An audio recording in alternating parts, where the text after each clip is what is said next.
Guys, আসসালামু আলাইকুম। Myself Tania Akter, welcome to my channel. তো আজকে আপনাদের জন্য নিয়ে এসেছি চকলেট ফ্লাফি স্পঞ্জ কেক।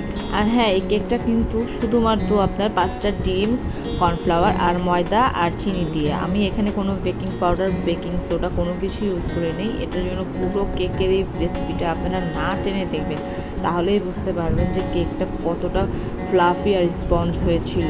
তো প্রথমে আমি এখানে 90 গ্রাম পানি, গরম পানি, একেবারে গরম পানি ফুটায় নিচ্ছি। এরপর এর ভিতরে নিয়ে নিচ্ছি হচ্ছে আপনার 45 গ্রাম হচ্ছে কোকো পাউডার। আমি আজকে কোকো পাউডার তো ইউজ করছি হচ্ছে আপনার ক্যাডবেরির যে